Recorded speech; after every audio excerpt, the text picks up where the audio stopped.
Boa noite a todos. Que Jesus nos abençoe a nossa iniciativa de nos aproximarmos mais dele. Que o nosso estudo de hoje seja bom, bem esclarecedor, bem elucidativo, bem consolador, que a doutrina espírita tem esses dois objetivos, né?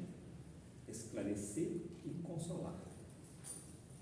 Hoje nós vamos, na sequência dos 15 princípios, do estudo dos 15 princípios fundamentais, hoje nós vamos dar continuidade ao estudo de lei de causa e efeito, onde nós estamos fazendo a correlação com os outros 14 princípios.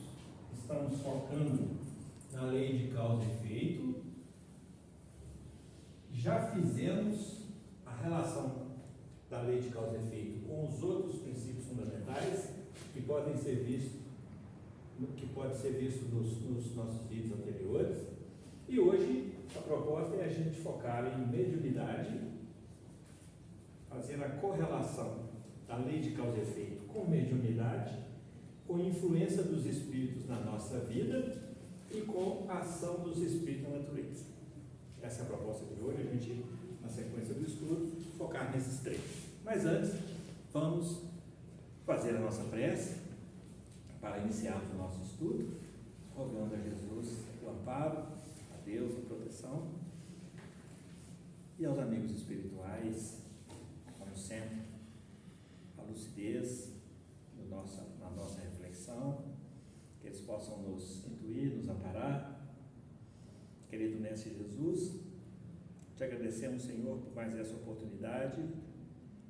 Esteja conosco, clareando o nosso entendimento, o nosso raciocínio, o nosso discernimento. E sensibilizando também, Senhor, tocando as cordas dos nossos sentimentos, para que possamos, através deles e de uma nova compreensão da vida, para que possamos promover as mudanças necessárias para o bem dentro de nós. Que a tua paz seja a tônica da nossa reflexão de hoje, e é na certeza de que o Senhor está conosco que nós pedimos permissão para iniciarmos o nosso estudo de hoje. Fica conosco e que assim seja.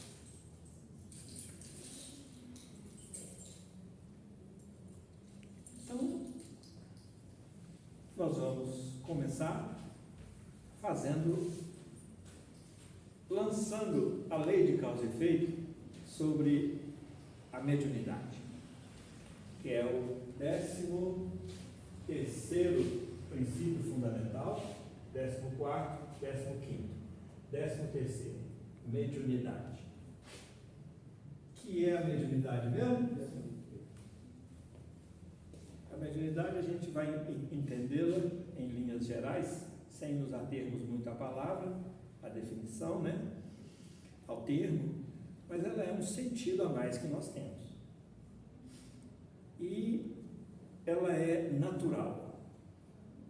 É uma habilidade, vamos chamar assim, que todos nós temos, de tal modo que Kardec vem nos dizer que todos nós somos mais ou menos médiuns, porque somos hábeis para receber a influenciação dos espíritos. Aí nós já estamos entrando no 14º princípio fundamental também. Todos nós somos mais ou menos médiuns pelos canais da intuição. Todos nós temos capacidade de ser observado, influenciado,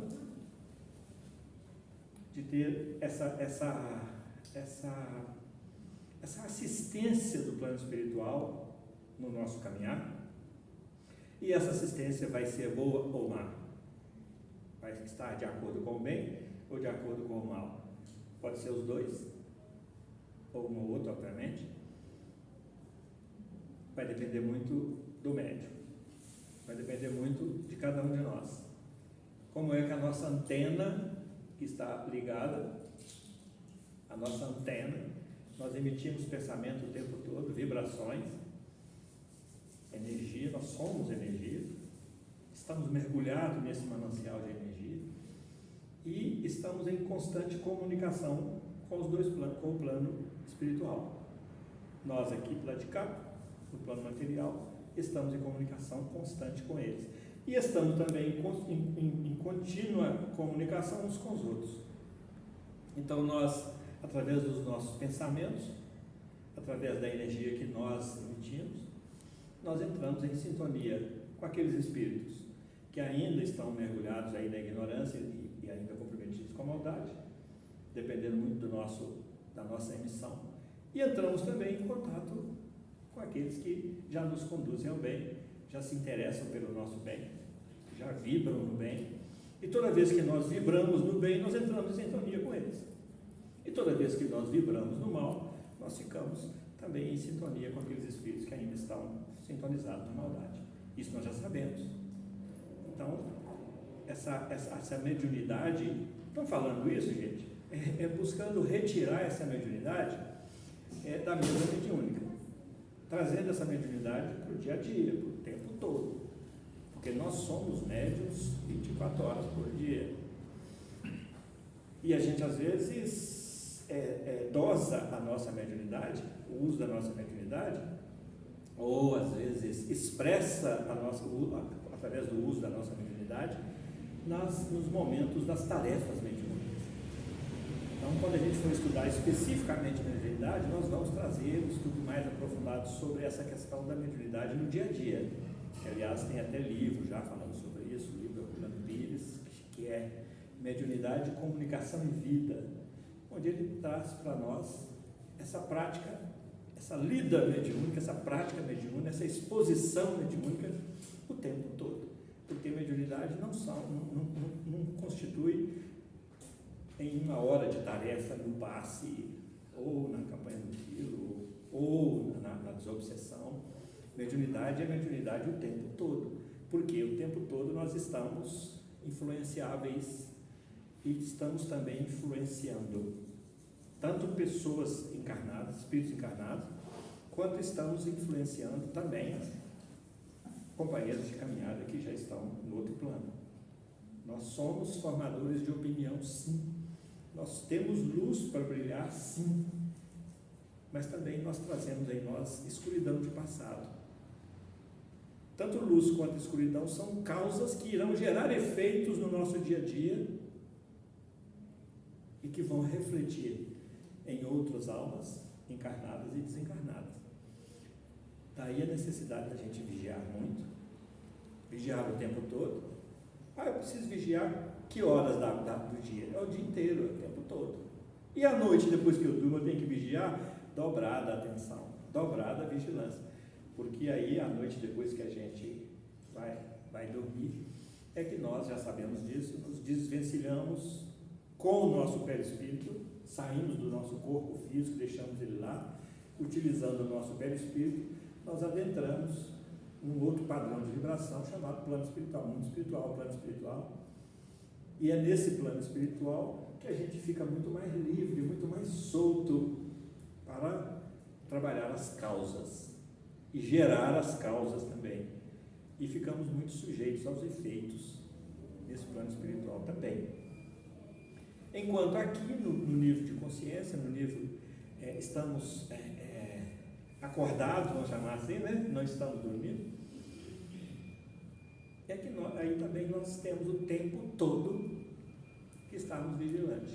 Vigilantes sobre o quê? Não é sobre lá fora só, e principalmente dentro de nós, porque nós somos emissores contínuos de pensamento. Nós pensamos e sentimos continuamente e precisamos de regular um pouco mais os nossos maus pensamentos e precisamos de trabalhar um pouco mais os nossos bons pensamentos, que eles vão gerar também sentimentos ruins ou maus, ou bons, e que vão também gerar um terceiro componente chamado emoção. E essa emoção, aí nós precisamos de falar de novo da inteligência emocional, que é exatamente um conjunto dessa vigilância, dos aspectos dessa vigilância. Então vai gerar emoção em nós, e nós já sabemos que nós somos quase que movidos à emoção. E a emoção surge exatamente dessa combinação de pensar e sentir, que vai gerar em nós esse componente novo. E essa emoção tem nos desequilibrado, ela tem nos desestruturado, exatamente porque não temos ainda o controle sobre ela, e especificamente porque não temos a inteligência sobre ela. Não sabemos, ainda não temos a consciência no dia a dia de onde ela vem, como é que ela surge, como controlá-la, que importância dar ao que pensamos e ao que sentimos, porque as coisas na vida têm a importância que a gente dá a elas. Tem pessoas que se desequilibram emocionalmente por causa de coisas que outras não desequilibram, porque não tem tanta importância para a outra, mas emocionalmente tem para aquela. E hoje, emocionalmente, a humanidade está adoecida, nós estamos enxergando isso aí. Emocionalmente, a humanidade hoje se encontra precisando de hospitalização, e em alguns casos de CTI mesmo. A Terra é exatamente esse hospital para que nós entremos nesse hospital e nos tratemos.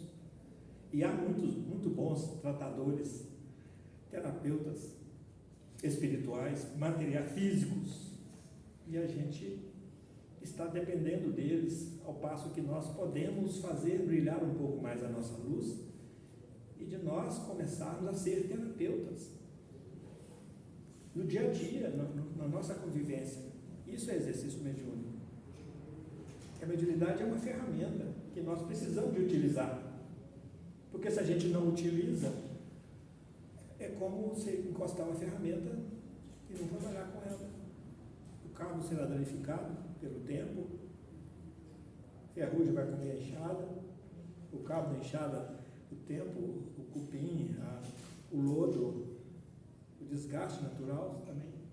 Então, a pergunta que nós precisamos de fazer é a seguinte: eu sou médium, agora eu sei que eu sou, 24 horas por dia. Tá, eu sou médium, mas e daí? O que eu faço com isso?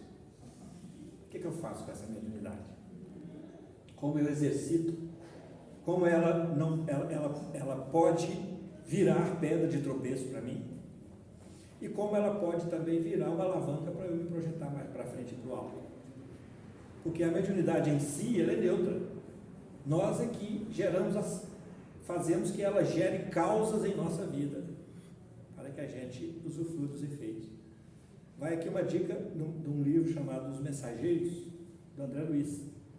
É da série André Luiz. Esse livro é Os Mensageiros. Ele fala exatamente sobre as consequências do mau uso da mediunidade, da má utilização da mediunidade. E fala para nós, ensina para nós que mediunidade ela é preparada, a gente vem com ela, mas a gente tem preparação do lado de lá, no plano espiritual. Há escolas de médiuns, há oficinas de médiuns para médiuns do lado de lá, há cursos, há escolas, há preparação, há acréscimo fluídico sobre o médium. Espiritualmente ele recebe isso, conscientemente, na consciência também, ele tem registrado isso, e às vezes a gente chega aqui e negligencia isso, ou esquece disso, ou não dá importância a isso mesmo, negligencia, ou às vezes só não dá importância, mas não chega aos níveis da negligência, mas é pouco, só não dá importância, é preciso dar importância e utilizá-la para o bem, porque ela é uma ferramenta divina para o bem. Tudo que é divino, tudo que é natural faz parte das leis da natureza, e as leis da natureza são leis divinas, então são leis boas. Agora a origem é divina, agora a mediunidade em si traz em si mesma uma neutralidade, nós é que agregamos valor a ela. De novo aquela velha comparação da nota de 100. Então a mediunidade é aquela nota de 100 que a gente recebe. O que a gente vai fazer com essa nota de 100? Cabe a cada um de nós, aí entrando no livre-arbítrio de novo. E aí essa nota de 100 a gente pode comprar coisas que nos desencaminham pela vida, ou pode satisfazendo os nossos desejos, as nossas ilusões, ou podemos utilizá-la satisfazendo a nossa necessidade, patrocinando o nosso bem-estar. lei de causa e efeito de novo. Então, a mediunidade que nós temos e que ela é inerente a nós e que ela é uma consequência dessa comunicabilidade que há entre os espíritos e nós, que é a influência dos espíritos na nossa vida, é através da mediunidade que os espíritos influenciam e influenciam segundo o tom que nós damos a isso. E aí nós geramos causas e efeitos na nossa vida que muitas vezes nós gastamos outras encarnações futuras, uma ou mais, algumas, para poder consertar tudo isso. Lembrando que enquanto nós estamos trabalhando para consertar, nós estamos deixando de canalizar essa energia que nós disponibilizamos para consertar, nós estamos deixando de canalizar para a gente avançar. Então, isso é atraso evolutivo. Lembrando que evolução é consequência desse esforço através do tempo de cada um de nós. Isso vai nos capacitando a ser cada vez espíritos mais bem preparados. E se nós gastamos muita energia consertando coisas, efeitos, vivendo, retrabalhando efeitos que nós geramos por mau uso dessa mediunidade, por não conhecê-la, ou por não ter dado importância a ela, ou por ter pegado essa nota de 100 que é a mediunidade e ter utilizado isso para o mal, como muitas vezes nós assistimos essa utilização para o mal. Não estamos falando aqui de religiões, estamos falando de uso de mediunidade, porque a mediunidade não é das religiões. As religiões é que estão promovendo, com o uso da mediunidade, efeitos para as pessoas e para si. Então a gente precisa de exercer cada vez mais essa criticidade boa, para que a gente entenda esse meio no qual nós estamos inseridos, entenda de onde que a gente veio, o que a gente trouxe na nossa bagagem, e a mediunidade nós trazemos na nossa bagagem de mão, e como é que nós vamos usar isso aqui. Estamos aqui de passagem, trazemos essa bagagem de mão chamada mediunidade, para que a gente utilize o conteúdo dela aqui para o bem, para a satisfação das nossas necessidades espirituais, e muitas vezes a gente nem sabe disso.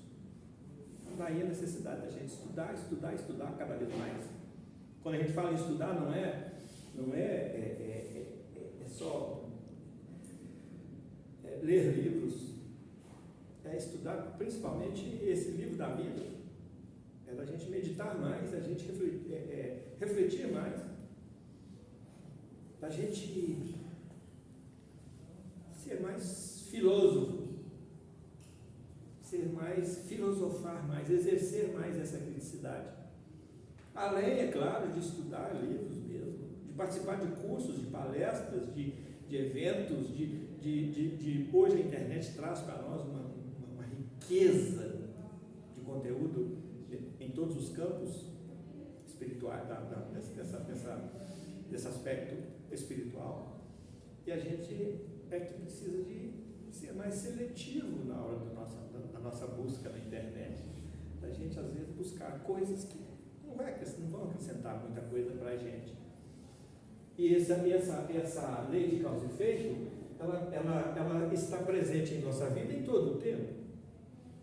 Muitas vezes, dependendo de em que canal da internet, em que endereço, em que assunto da internet nós entramos, nós já estamos levantando uma antena para influenciações daqui, dos espíritos em nossa vida.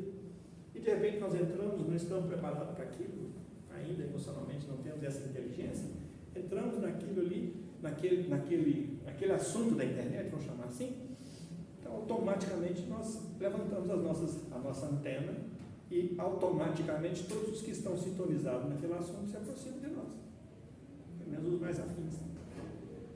Então são efeitos que nós já começamos a gerar para isso. E nós temos uma casa mental a zelar.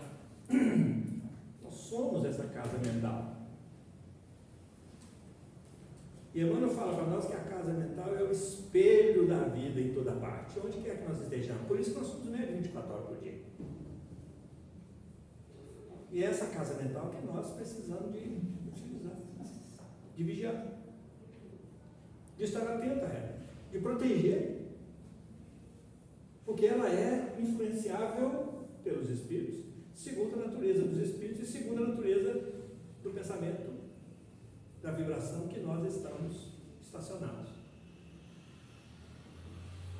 E isso é a influência dos espíritos na nossa vida, utilizando o que mesmo? A nossa capacidade de comunicação com eles, que é chamada mediunidade.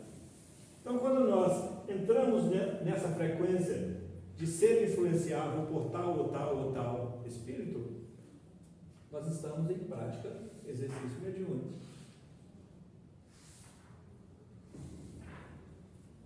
Qualquer lugar que nós estejamos. Não precisa estar na igreja, não precisa estar na casa espírita, não precisa estar na mesa mediúnica. Qualquer lugar que nós estejamos, nós estamos continuamente influenciáveis pelos espíritos influenciadores. E isso, se a gente for jogar aqui para a ação dos espíritos na natureza, lá no livro dos Mensageiros mesmo, tem um capítulo que fala sobre, que mostra para nós essa ação dos espíritos e como é que essa organização nesse campo de ação dos espíritos, que tem uma hierarquia, inclusive. Então tem um capítulo, lá tem um determinado capítulo que André Luiz vai com o mentor dele para o campo e chega lá, depara-se com um quadro que ele fala assim, e narra para a gente, que é exatamente esse trabalho espiritual que é feito pelos espíritos agindo na natureza. E ainda não nos foi mostrado por André Luiz, pelo menos nas obras que a gente tem conhecido, eu não me lembro de nenhuma mostra nesse sentido, da ação direta dos espíritos na natureza como co-criadores do reino vegetal, do reino animal. A participação deles naquele momento ali das mudanças, das transformações. André Luiz narra para nós, aliás, é Emmanuel que narra para nós, que em determinado momento da evolução, está no livro A Caminho da Luz, que em determinado momento da evolução, o princípio inteligente que está estagiando no reino animal e no mineral, no vegetal e no animal, já não tem perispírito. Não tem perispírito. O perispírito só vai surgir no hominal. Então não tem perispírito, mas já tem um halo energético que envolve os corpos. E esse halo energético ele vai se aperfeiçoando cada vez mais até chegar no momento em que ele já pode desenvolver funções mais significativas para aquele princípio inteligente. E aí ele passa, ao invés de animar corpos minerais, vegetais e animais, ele vai passar a animar um corpo hominal. André Luiz mostra isso para nós, e quando nós estudamos a evolução, nós vimos isso. Então, naquele momento, o que acontece? Os espíritos recolhem aquele halo energético ao plano etérico, ao plano espiritual, e faz as devidas adaptações naquele perispírito, para que ele venha, no seu próximo exercício de vida, para que ele venha formatar um corpo diferente. Formatar, porque essa é uma das 4 funções do perispírito, que é dar forma ao corpo, na encarnação. É o modelo organizador biológico que ele é chamado.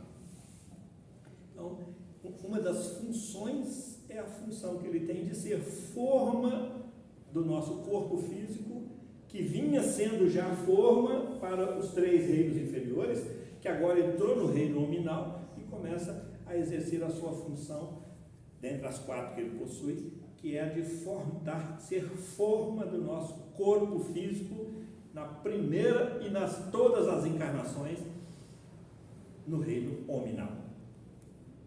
nessa mudança, o que acontece? Os espíritos agindo na natureza recolhem esse halo energético ao plano espiritual, ele é submetido às adaptações necessárias, fluidicamente. Não vamos esquecer de estudar no capítulo 14 da Gênesis, os fluidos, que eles são manipuláveis, vamos chamar assim, eles são manuseáveis, eles são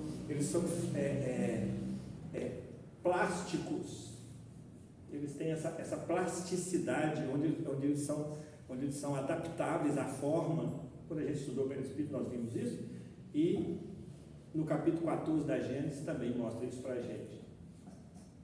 Quem faz isso? Os espíritos, agindo aonde? Na natureza. O que vai surgir aí? Um corpo novo, de um princípio inteligente que estava estagiando até o reino animal, mas com pequenas adaptações fluídicas no plano espiritual. E esse perispírito, que é forma para uma nova encarnação, está apto a formatar agora, não mais até o reino animal, mas já deu um salto para formatar corpos no reino hominal. Ali ele atinge também a responsabilidade, a liberdade, a individualidade. Ali atinge, naquele ponto atinge alguns atributos dele, a unicidade, que ele já vai, a partir dali, tomar consciência da sua unicidade, e que nós só agora estamos realmente tomando consciência, será que estamos vendo? Dessa nossa unicidade.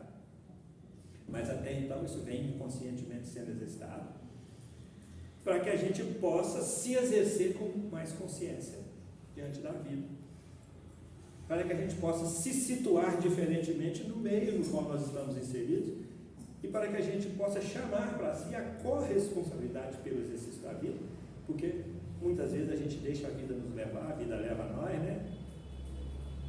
Então nós precisamos de ter essa vida nas mãos. O que o Evangelho vem nos chamar é para assumir essa vida, para que, através do exercício dessa comunicabilidade entre os dois planos da vida, nós estejamos sendo instrumentos mediúnicos, instrumentos dos espíritos, agindo inclusive na natureza, instrumento dos espíritos para o bem, para o crescimento, para o bem, para o progresso. Por isso é que Jesus fala para nós assim: brilhe a vossa luz diante dos homens, para que vejam as vossas boas obras e glorifique a vosso Pai que está no céu. O que é essa glorificação? É a contribuição com a parte que nos toca nesse processo de construção do reino de Deus, em nós e nas criaturas. Por isso é que esse brilho a vossa luz, Jesus está nos chamando a uma responsabilidade ativa no campo do nosso exercício de vida, para que a gente seja influenciador tanto dos homens encarnados, para que os homens, diante dos homens, para que vejam as vossas boas obras, mas é os filhos dos homens, os espíritos. De que Jesus se chamava? O filho do homem, lembra? Nós também somos filhos do homem. Brilha a vossa luz diante dos homens.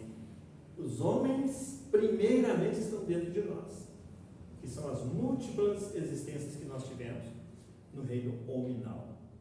Então, para que brilhe a vossa luz diante dos homens. Onde é que a luz precisa brilhar primeiro? Diante de quais homens? Dos nossos homens velhos, para que os caminhos comecem a se iluminar diferentemente a partir dali. Então a gente às vezes quer que a nossa luz brilhe lá fora, mas é preciso que a gente faça essa luz brilhar diante de nós mesmos, através do conhecimento, dos processos de mudança, através das novas atitudes, das novas condutas, através de um processo de flexibilização maior diante da própria vida, que a gente às vezes é muito travado, muito durão. E isso às vezes nos traz consequências não muito boas, que a gente precisa de confiar mais em Deus, entregar-se um pouco mais nesse processo, para que a gente glorifique a esse Deus, trazendo a nossa contribuição, a parte que nos cabe na obra da criação questão 132, o objetivo da encarnação.